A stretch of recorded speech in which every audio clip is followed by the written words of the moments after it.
Bonjour mes stagiaires, bonjour mes étudiants, bonjour les élèves. On va voir dans ce vidéo un autre type de facteurs influençant le comportement d'achat, c'est les facteurs psychologiques. Comme vous le savez, que le comportement d'achat d'un consommateur subit l'influence de nombreux facteurs culturels, socio-personnels et psychologiques. Nous avons déjà dans les dernières vidéos les facteurs culturels, sociaux et personnels. On va voir aujourd'hui les facteurs psychologiques. Les facteurs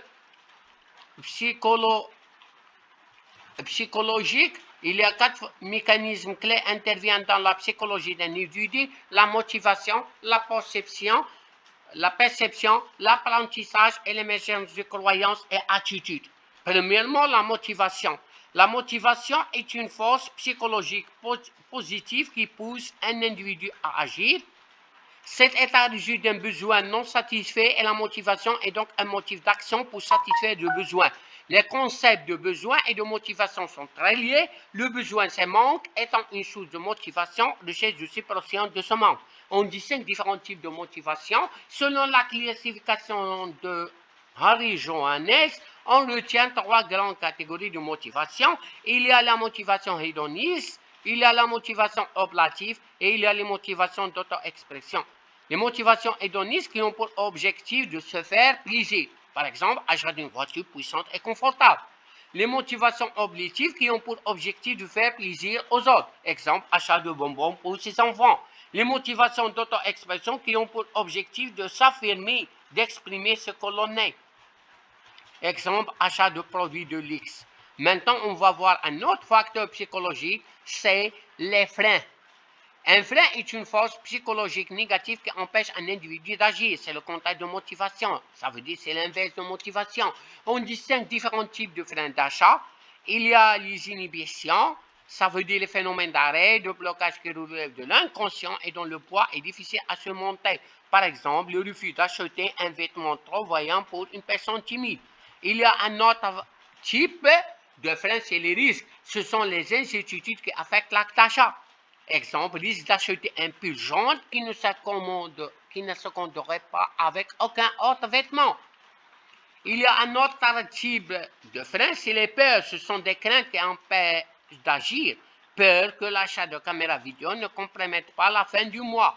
Il y a un autre type de psychologique, c'est la perception. Un individu motivé est prêt à l'action. La forme qu'il prend dans ceci dépend de sa perception de la situation.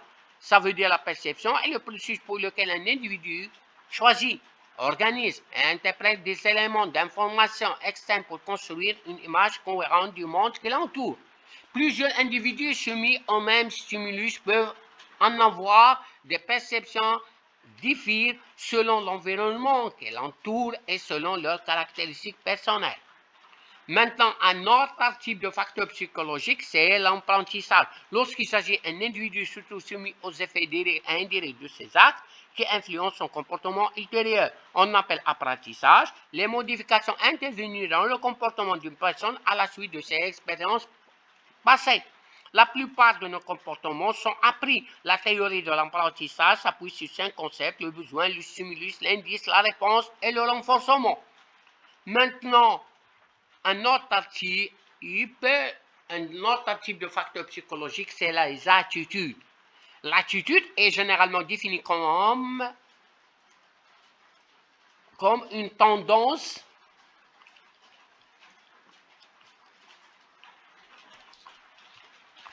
ou une prédisposition à évaluer d'une certaine manière un objet ou le symbole lié à cet objet.